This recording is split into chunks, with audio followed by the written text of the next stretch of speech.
دوستو السلام علیکم۔ حضرت رابعہ بصری کے حسن و جمال کی اتنی دھوم تھی کہ ایک نوجوان ایک دن شادی کی خواہش لے کر حضرت رابعہ بصری کے گھر جا پہنچا۔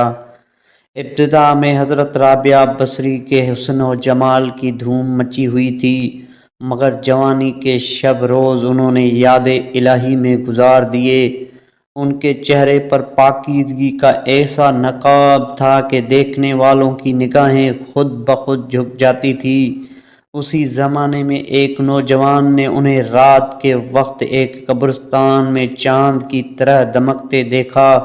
وہ آپ کو کوئی غیر مرئی خیالی مخلوق سمجھ کر بھاگ کھڑا ہوا، لیکن دوسری صبح جب وہی چہرہ اسے بصرہ کے ایک بازار میں نظر آیا تو وہ عقل و خرد سے ہاتھ دھو بیٹھا اور رات دن اسی کے تصور میں رہنے لگا۔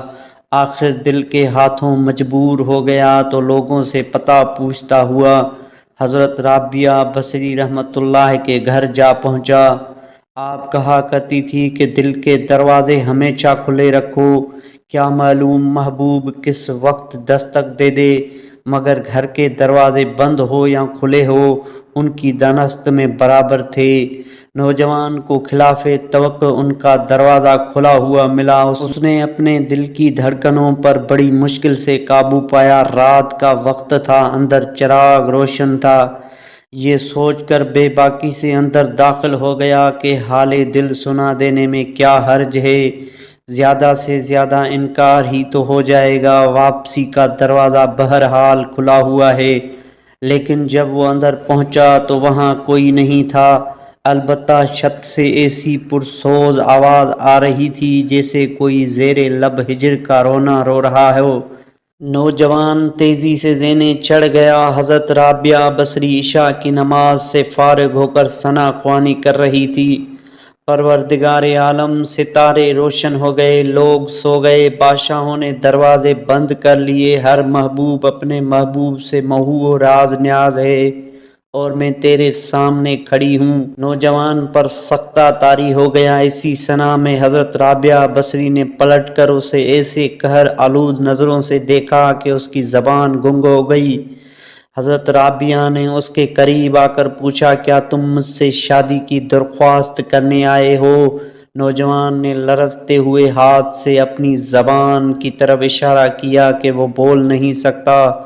حضرت رابعہ بصری نے کہا، اس سے پہلے کہ زبان کی طرح تیرا دل بھی چپ ہو جائے، تو جس راستے سے آیا ہے اسی راستے سے لوٹ جا۔ نوجوان صرف آنکھوں سے التجا کر سکتا تھا کہ نیک خاتون، میری گویائی مجھے واپس دے دے، میں تیرے مرتبے سے واقف نہیں تھا، مجھ سے غلطی ہو گئی، مجھے معاف کر دیں۔ لا علمی ہمیشہ قابل معافی ہوتی ہے۔ اس کے خاموش آنسوؤں کے جواب میں حضرت رابعہ بصری نے کہا، نوجوان، تو نے اگر مجھ سے کوئی زیادتی کی ہوتی تو میں تجھے یقیناً معاف کر دیتی۔ میں نے خود کو بہت پہلے اپنے رب کے حوالے کر دیا تھا۔ تو صدقے دل سے توبہ کرنے کا ارادہ کرے تو شاید توبہ کی خاطر تیری زبان کھل جائے۔ یہ کہہ کر وہ نماز کے لیے کھڑی ہو گئی۔ نوجوان بھی بے اختیار سجدے میں گر گیا۔ وہ رو رہا تھا، نہ معلوم کب تک روتا رہا۔ جب اسے ہوش آیا تو زبان کھل چکی تھی اور توبہ توبہ کا ورد کر رہی تھی۔ بصرہ کے بازاروں میں سالہ سال تک ایک مجذوب گرمی، جاڑے اور برسات سے بے نیاز ہو کر دیوانہ توبہ توبہ کے نعرے لگاتا رہا۔ اس کے نعروں سے بصرے کی راتیں گونج اٹھتی تھی اور بچے سہم کر ماؤں کے سینوں میں دبک جاتے تھے۔ آخر ایک دن وہ مجذوب اچانک ہی کہیں غائب ہو گیا، پھر کبھی اس کا پتہ نہیں چلا۔ وہ مجذوب یہی مذکورہ جوان تھا جو حضرت رابعہ بصری کے بدولت ہی دربار خداوندی میں مقرب ٹھہرا۔ دوستو، یہ سیرت حضرت رابعہ بصری صفحہ نمبر 41 تا 45 کتاب سے لی گئی ہے۔